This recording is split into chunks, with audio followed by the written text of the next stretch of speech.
Gumagasa ang baha sa kalsadang ito sa Marawi City nitong linggo, kasunod ng malakas na buhos ng ulan. Dagdag perwisyo ang mga nakabarang basura. Dahil sa matinding baha, pahirapan ang pagtawid ng ilang sasakyan.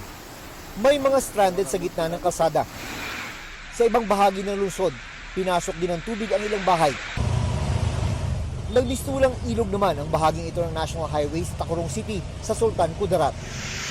Nalubog din sa baha ang Tacurong Public Market. Sa kabila niyan, tuloy ang hanap buhay ng mga nagtitinda at pamamalengke ng ilang residente. Nagbagsakan naman ang mga tipak ng bato sa bahaging ito ng barangay Titolok sa Bagong Bayan.